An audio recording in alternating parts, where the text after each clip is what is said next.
6 swords card. June July மாதத்தில் வந்து ஒரு சில கன்ஃபியூஷன்ஸ் இருக்கும் உங்களுக்கு. நம்ம எடுக்கிற டெசிஷன் கரெக்டானு யோசிப்பீங்க.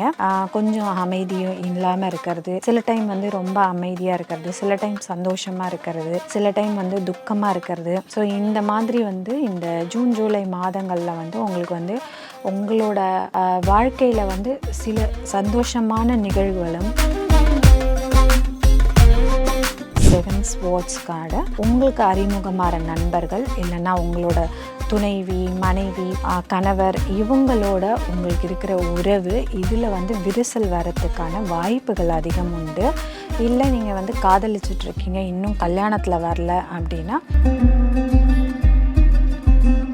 3 கப்ஸ் கார்டு மிக மிக நல்ல கார்டு. இது வாய்ப்புகள் தேடி வரும்போது நீங்கள் அதை யூஸ் பண்ணிட்டீங்கன்னா அது உங்களுக்கு பெரிய நன்மையை கொடுக்கும்னு சொன்னேன். அப்போ இந்த 3 கப்ஸ் கார்டு வந்து உங்கள் வாழ்க்கையில் பெரிய மாற்றத்தை கொடுக்கும், பதவி உயர்வை கொடுக்கும், வீட்டில் வந்து சந்தோஷமான நிகழ்ச்சிகளை வந்து கொடுக்கக்கூடிய ஒரு நல்ல சூழ்நிலை அமையும்.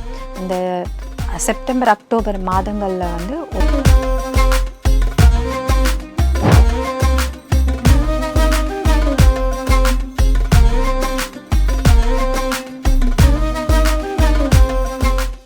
ரியல்வன் ஆன்மீக நேயர்களுக்கு உஷா கணேஷின் அன்பார்ந்த வணக்கங்கள். நம்ம வந்து இன்னைக்கு 2025 புது வருடத்திற்கான பொது பலன்களை வந்து பார்த்துட்ருக்கோம். இப்போ நம்ம பார்க்க போகிறது கடைசியாக மீனராசி. மீனராசிக்கு 2025ஆம் ஆண்டு எப்படி இருக்க போகுது அப்படின்றத நம்ம கார்ட்ஸ் மூலமாக பார்க்க போகிறோம்.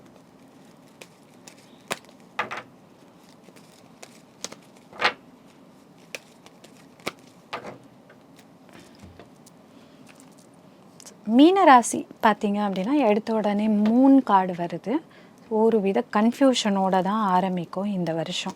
ஸோ இந்த வருஷம் ஜனவரி மாதம் அப்படின்னு பார்த்தீங்க அப்படின்னா ஆரம்பத்திலேயே வந்து ஏதோ ஒரு விதத்தில் உங்களுக்கு வந்து ஒரு மன உளைச்சல் இருக்கும். ஸோ நீங்கள் எங்கேனா ட்ராவல் பண்ணிட்டு வரீங்க அப்படின்னா அதனால் ஏதாவது ஒரு கஷ்டங்கள் உங்களுக்கு வரலாம். புதுசாக அறிமுகமாகிற நபர்களால் உங்களுக்கு ஏதோ ஒரு விதத்தில் வந்து நஷ்டங்கள் ஏற்படக்கூடிய வாய்ப்புகள் உண்டு. முக்கியமாக பார்த்தீங்க அப்படின்னா இந்த ஜனவரி பிப்ரவரி மாதங்களில் வந்து நீங்கள் வந்து ரொம்ப கவனத்தோடு இருக்கிறது நல்லது. முக்கியமாக பார்த்தீங்க அப்படின்னா உங்களோட பொருட்கள், உங்கள் வாட்ச், உங்கள் விலை மதிப்புள்ள பொருட்களை வந்து நீங்கள் வந்து கேர்ஃபுல்லாக பார்த்துக்கிறது நல்லது. ஒரு விதமான மனசு சந்தோஷமே இல்லாத ஒரு சூழ்நிலை இருக்கக்கூடிய வாய்ப்புகள் அதிகம் உண்டு இந்த ஜனவரி பிப்ரவரி மாதத்தில். அடுத்தது பார்த்தீங்க அப்படின்னா கிங் ஆஃப் ஸ்வாட்ஸ். ஸோ ஏதோ ஒரு விதத்தில் உங்களுக்கு ஒரு பிடிவாதம் இருக்கும். ஸோ அந்த பிடிவாதத்தால் உங்களுக்கு நிறைய இழப்புகளை வந்து நீங்கள் சந்திக்கலாம். உறவுகளுக்கு நடுவில் வந்து உங்களோட உங்கள் வாய்ப்பு, அதாவது உங்களோட சொற்களுக்கான மதிப்பு வந்து குறையக்கூடிய ஒரு மாதமாக இருக்கும் மார்ச் மாதமெல்லாம். உறவுகளுக்குள்ளே வந்து ஒரு மிஸ் அண்டர்ஸ்டாண்டிங் வரும், சில சண்டை சச்சரவுகள், வீட்டில் சொத்து பிரிவினை, அதனால் வந்து மனசு கஷ்டம், இந்த மாதிரியெல்லாம் ஏற்படக்கூடிய வாய்ப்புகள் அதிகம் உண்டு. வயது முதிர்ந்தவர்கள் வீட்டில் இருக்காங்க அப்படின்னா, ரொம்ப வயசில் இருக்காங்க, 80 வயசு 85 வயசில் இருக்காங்க அவங்கன்னா அவங்களோட ஆரோக்கிய குறைபாடு ஏற்படும். அவங்களால சில மன கஷ்டங்கள் ஏற்படும். ஒரு சிலருக்கு வந்து தந்தை தாய் இவர்களோட ஆரோக்கியத்தில் வந்து பாதிப்பு ஏற்படக்கூடும். அதனால் வந்து பிரச்சனைகள் வரும். அதாவது ஹாஸ்பிட்டல் செலவுன்னு சொல்லுவோம், விரய செலவு அப்படின்னுவோம். அந்த விரய செலவுகள் ஏற்படக்கூடிய ஒரு ஆண்டாக இந்த ஆண்டு அமையும். அடுத்தது பார்த்தீங்க அப்படின்னா ஏஸ் ஆஃப் கப்ஸ். மே மாதம், ஏப்ரல் மே மாதம், இந்த ஏப்ரல் மே மாதம் வந்து இந்த ஜனவரி பிப்ரவரி மார்ச் இந்த 3 மாதங்கள் வந்து எந்த விதமான ஒரு குழப்பத்தில் இருந்தீங்களோ அதுலேருந்து ஒரு விடுதலை கிடைக்கும். இந்த மே மாதத்தில் மே மாதம் வந்து உங்களுக்கு வந்து ஒரு நல்ல மாதமாக அமையும். முக்கியமாக பார்த்தீங்க அப்படின்னா வீட்டில் வந்து சுப நிகழ்ச்சிகள் நடைபெறுவதற்கான வாய்ப்புகள் அதிகம் உண்டு. இது வரைக்கும் வந்து வீட்டில் ஏதாவது பிரச்சனை இருந்தது அப்படின்னா அந்த பிரச்சனை வந்து ஒரு முடிவுக்கு வரக்கூடிய ஒரு காலகட்டமாக இருக்கும் உங்களுக்கு. முக்கியமாக பார்த்தீங்க அப்படின்னா உங்கள் அம்மா சம்மந்தப்பட்ட விஷயங்கள், அம்மா இல்லைன்னா தாய்க்கு ஏற்ற வயதுடைய பெண்ணுடன் உங்களுக்கு ஏதாவது ஒரு மனசு கஷ்டம் இருக்குது, அவங்களோட ஏதாவது ஒரு பிரச்சனை இருக்குது அப்படின்னா அதுலேருந்து நீங்கள் வந்து வெளியில் வரக்கூடிய ஒரு சுமூகமான ஒரு சூழ்நிலை நிலவக்கூடிய ஒரு நல்ல மாதமாக இந்த ஏப்ரல் மே மாதம் அமையும் உங்களுக்கு. அடுத்தது பார்த்தீங்க அப்படின்னா 6 ஸ்வாட்ஸ் கார்டு. ஜூன் ஜூலை மாதத்தில் வந்து ஒரு சில கன்ஃபியூஷன்ஸ் இருக்கும் உங்களுக்கு. இது நம்ம எடுக்கிற டெசிஷன் கரெக்டானு யோசிப்பீங்க. கொஞ்சம் அமைதியும் இல்லாமல் இருக்கிறது, சில டைம் வந்து ரொம்ப அமைதியாக இருக்கிறது, சில டைம் சந்தோஷமாக இருக்கிறது, சில டைம் வந்து துக்கமாக இருக்கிறது.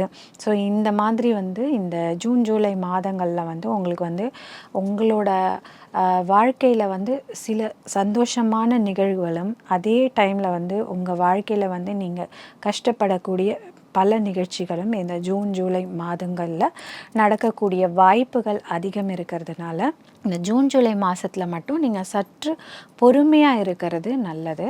அடுத்தது பார்த்தீங்க அப்படின்னா 7 ஸ்வாட்ஸ் கார்டு. உங்களுக்கு அறிமுகமான நண்பர்கள் இல்லைன்னா உங்களோட துணைவி, மனைவி, கணவர் இவங்களோட உங்களுக்கு இருக்கிற உறவு இதில் வந்து விரிசல் வரத்துக்கான வாய்ப்புகள் அதிகம் உண்டு. இல்லை நீங்கள் வந்து காதலிச்சிட்ருக்கீங்க, இன்னும் கல்யாணத்தில் வரல அப்படின்னா சின்ன சின்ன மிஸ் அண்டர்ஸ்டாண்டிங்ஸ் வந்து உங்களுக்கு நிரந்தர பிரிவை கொடுக்கக்கூடிய ஒரு வாய்ப்புகள் அதிகம் உண்டு. கணவன் மனைவி இடையே வந்து சின்னதாக பிரச்சனை இருக்குது அப்படின்னா அந்த பிரச்சனை வந்து பெரிசாகிறதுக்கான வாய்ப்புகள் இருக்கும். ஸோ அதனால் அந்த ஒரு மாதம் ஆகஸ்ட்டு இந்த மாதத்தில் வந்து நீங்கள் வந்து கொஞ்சம் கேர்ஃபுல்லாக இருக்கிறது நல்லது. கவனத்தோடு இருந்தால் நிரந்தர பிரிவை வந்து நீங்கள் வந்து தவிர்க்கலாம். அடுத்தது பார்த்தீங்க அப்படின்னா குவீன் ஆஃப் வான்ஸு. புதிய நிகழ்வுகள் வந்து உங்களுக்கு வந்து நன்மையில் முடியும். பெருசாக வம்பு வழக்கு ஏதாவது இருக்குது அப்படின்னா அது உங்களுக்கு சாதகமாக இருக்கும்.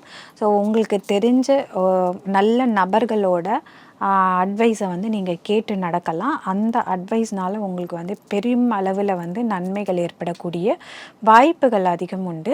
அரசாங்க அனுகூலங்கள் உங்களை தேடி வரும். வாய்ப்புகள் உங்கள் வீட்டு கதவை வந்து தட்டும். நீங்கள் அந்த வாய்ப்புகளை யூஸ் பண்ணிட்டீங்க அப்படின்னா உங்களுக்கு அந்த மாதம் வந்து மிகப்பெரிய ஒரு மைல்கல்லாக அமையும். அடுத்தது பார்த்தீங்க அப்படின்னா 3 கப்ஸ் கார்டு. மிக மிக நல்ல கார்டு இது. வாய்ப்புகள் தேடி வரும்போது நீங்கள் அதை யூஸ் பண்ணிட்டீங்கன்னா அது உங்களுக்கு பெரிய நன்மையை கொடுக்கும்னு சொன்னேன். அப்போ இந்த 3 கப்ஸ் கார்டு வந்து உங்கள் வாழ்க்கையில் பெரிய மாற்றத்தை கொடுக்கும், பதவி உயர்வை கொடுக்கும், வீட்டில் வந்து சந்தோஷமான நிகழ்ச்சிகளை வந்து கொடுக்கக்கூடிய ஒரு நல்ல சூழ்நிலை அமையும். இந்த செப்டம்பர் அக்டோபர் மாதங்களில் வந்து ஒரு இனிமையான சூழ்நிலை அமையும். குடும்பத்தோடு வெளியே போயிட்டு வருவீங்க, குலதெய்வ கோவிலுக்கு போவீங்க, இல்லைன்னா வந்து சுற்றுலா சென்று வருவீங்க. இந்த மாதிரி உங்களுக்கு மனசுக்கு பிடித்த நிறைய காரியங்களை வந்து இந்த செப்டம்பர் அக்டோபர் மாதத்தில் வந்து நீங்கள் வந்து பார்க்கலாம். அடுத்தது பார்த்தீங்க அப்படின்னா 7 வான்ஸ் கார்டு. கொஞ்சம் ஆர்கியூமெண்ட்ஸு, உங்களுக்கு மனசுக்கு பிடிக்காத விஷயத்துலேருந்து விலகி வர்றது நல்லது. அது இல்லாமல் அதை வந்து நான் வந்து மற்றவங்களுக்கு சொல்லி புரிய வைப்பேன்னு சொல்லிட்டு நீங்கள் அதை முயற்சி பண்ணும்போது உங்கள் கூட இருக்கிற உறவுகள் மூலம் உறவுகளுக்கு இடையே வந்து கசப்பு ஏற்படுவதற்கான வாய்ப்புகள் இருக்கிறதுனால கொஞ்சம் அமைதியாக இருக்கிறது நல்லது. அடுத்தது பார்த்தீங்க அப்படின்னா உங்களுக்கு வயதில் முதியவர்கள்னால உங்களுக்கு வந்து ஒரு வித சந்தோஷம் கிடைக்கும். அது உங்கள் பாட்டியாக இருக்கலாம், தாத்தாவாக இருக்கலாம். அப்படி இல்லை அப்படின்னா உங்களோட பழைய ஃப்ரெண்ட்ஸ் யாரையாவது நீங்கள் மீட் பண்ணுவீங்க. ஸோ இதனாலலாம் வந்து உங்களுக்கு வந்து பெரிய அளவில் வந்து வாழ்க்கையில் வந்து சந்தோஷத்தை நீங்கள் வந்து சந்தோஷமான நிகழ்வுகள் உங்கள் வாழ்க்கையில் நடக்கக்கூடிய மாதமாக நவம்பர் டிசம்பர் மாதம் இருக்கும். நீங்கள் எதிர்பார்த்தது அத்தனையுமே நடக்கக்கூடிய ஒரு நல்ல மாதமாக இருக்கும். ஆக மொத்தத்தில் நீங்கள் பார்த்தீங்க அப்படின்னா 2025ஆம் ஆண்டு மீன ராசிக்கு ஆரம்பத்தில் வந்து கொஞ்சம் மனசு கஷ்டத்தை கொடுக்கக்கூடிய ஒரு ஆண்டாக இருந்தாலும் நடுவில் உங்களுக்கு வந்து மகிழ்ச்சியை தரக்கூடிய ஆண்டாக இருக்கும். ஆண்டு இறுதியில் வந்து உங்களுக்கு ஒரு சில மாற்றங்களை நீங்கள் உங்களுக்குள்ளே கொண்டு வரும்போது அது நல்ல ஆண்டாக அமையும் அப்படின்றதுல கொஞ்சமும் வந்து ஐயமில்லை. ஸோ இது வந்து பொது பலன்கள். உங்களுக்கு பிரத்யேகமாக இதை பற்றி இன்னும் தெரிஞ்சுக்கணும், டீட்டெயிலாக தெரிஞ்சுக்கணுன்னா நீங்கள் கமெண்ட் பாக்ஸில் கமெண்ட் பண்ணுங்கள்.